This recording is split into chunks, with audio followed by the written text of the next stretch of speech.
Welcome to That Big HVAC Show. I'm your big HVAC host, Dwayne Anderson. Welcome to YouTube. So this is the aftercast. So after every podcast, there will be a video supplement to each podcast. And episode 1, we talked about service agreements. And we brought in my mentor, Mark Ollinghaus, and we talked for about 16 to 17 minutes about service agreements.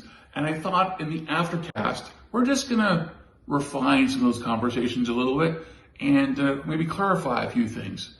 So episode 1, service agreements, the aftercast.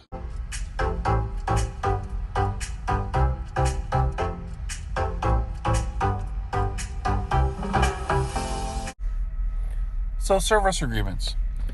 Even in the podcast, I made a comment about them being like building blocks. And I've always viewed service agreements like that, where you take building blocks and you add things to it and create a different type of service agreement. But Mark made a comment during the podcast that altered my view on things when he said, "Don't be fooled by the name. Preventive maintenance at one end of the stick is really not much more than a test and inspect.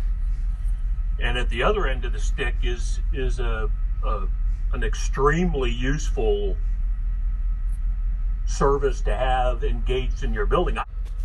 Well, Mark used the phrase one end of the stick and at the other. I got thinking, instead of like building blocks, it's more like a spectrum. So I've created this graph, and as you can see, the horizontal line on the bottom indicates the scope of work. And the vertical line on the right refers to the annual investment. So let's take a look at what these service plans or service agreements look like based on this spectrum. So as we discuss these different types of service agreements, I'm going to use the terminology that my full-time job refers to them as. So these service agreements, or as we term them, service plans. So the first, as we mentioned in the podcast, is a test and inspect. And that's at one end of the spectrum. And as the spectrum goes on, the scope of work, the horizontal line, you can have a filter and belt change as part of that. And we refer to that as preventative maintenance.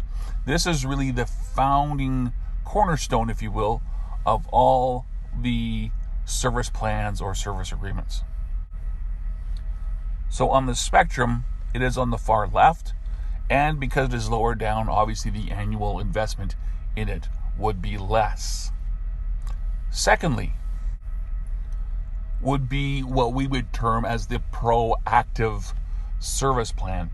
So it includes your test and inspect, filter and belt change, and where it differentiates, as you can see, the first item on the scope of work is it includes calibration and adjustment of your HVAC equipment. And then it can go on to include other things: annual condenser coil cleaning, annual backflow testing. There could be things like boiler teardowns, even things like chiller teardowns and eddy current tests and those types of things, as well as indoor air quality tests. So again, as Mark had said, from one end of the stick to the other, or as in this case, on the spectrum, the further to the right you move on the horizontal line on the scope of work is the amount of work that can be in one of these service plans. And as you can see here, on the vertical line, the cost of the annual investment increases. As mentioned on the podcast, this is the most common place in the industry. So I want to share with you something interesting. It's something I call the economics of HVAC, or that big HVAC math. This is what I call the triangle of despair. And at the top of the triangle, you can see the amount of planning that I'm going to say the typical HVAC contractor puts into their maintenance plans. They all go, filters, belts, 4 times a year. Okay, yeah, fine. And then what can happen is, as illustrated here, there are breakdowns. There's dirty filters. I mean, I understand that's their job, but there's a picture there of a pleated or a pad filter that's so dirty it's hanging in its metal frame. There's a pulley that's missing off a motor. Utility bills increase. You've got hot and cold spots. And at the end of the day, you are spending bags of cash because there was very little planning put together in your maintenance program. Mark, what do you have to say about that? The way to measure a preventive maintenance program is to look at the amount of money you spend after you buy the maintenance agreement. So how many times do you have to call the contractor because something failed? How many times do you have to call them because it's too hot over here or too cold over there? What I know from working with thousands of contractors across the United States and Canada is that if you're spending more than $2 in extra kind of things like emergency service calls and repairs, for every $1 in maintenance, you're moving towards a low quality maintenance. The industry average is about $4.50 in extras for every dollar that you spend in maintenance. I've seen it as high as $7. Wow. So just imagine, you've been given a maintenance program, very little planning's gone into it, as you can see at the top of the triangle. And the bottom of the triangle, you're spending 4 to 7 times each dollar that maintenance program was worth. And the results? Hot and cold spots, increased utility bills, things that aren't working. Let's say that triangle represents a total dollar value of $50,000. Would you like those results for $50,000? Of course not. So this is the triangle of despair. This is the triangle of repair. So the triangle represents the same $50,000, but notice it's tipped upside down. Why? Well, a lot of planning goes into this maintenance program ahead of time. We consider things like operation and runtime of HVAC equipment, the age of the equipment, the environment the equipment is in and the environment it's around, energy uses, manufacturer's recommendations. A dedicated team is assigned to manage the account, and also a technical team is assigned. There's an on-site kickoff meeting so we understand the customer's needs. And then we execute this service plan. So your equipment is reliable, it's efficient, it's dependable, and you have comfort. And at the end of the day, you're not spending bags of money. There may be a little bit, but not bags of money.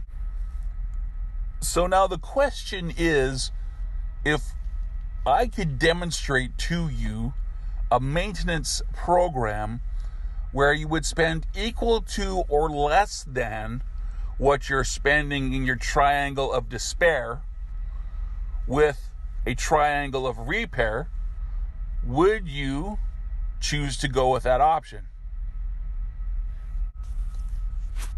And during the podcast, we talked about a process that is involved to help identify the costs of the triangle of despair.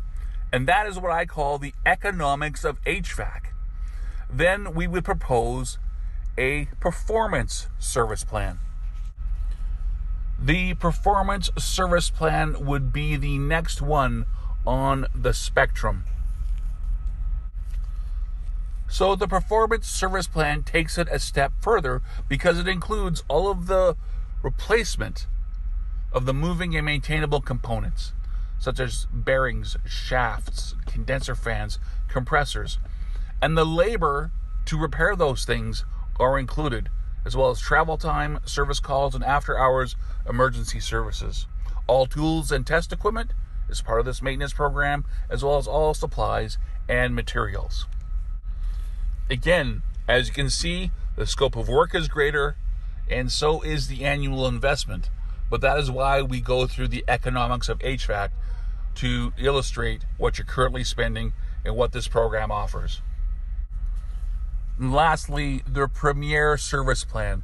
It's where we take it a step further And we work with our client and customer to schedule and plan the actual replacement of the physical unit, not just the moving and maintainable components. And this is based on an ongoing conversation with them that we have, and we map out a plan, and this is done over a period of time. Again, the scope of work is greater, and so is the annual investment. That is the spectrum of service plans. They all can be a variation on a theme as well. If you have any questions or comments, please do so below. Remember to like and subscribe to That Big HVAC Show here on YouTube. If you have any questions about this topic, please send an email to thatbighvacshow@gmail.com. You can connect with the show on social media too. Search @thatbighvacshow on Instagram, Twitter, and on YouTube. If there is anything in that big HVAC world you want to learn more about, please let me know. I look forward to your input. Until next time, dream big, work smart, and be safe.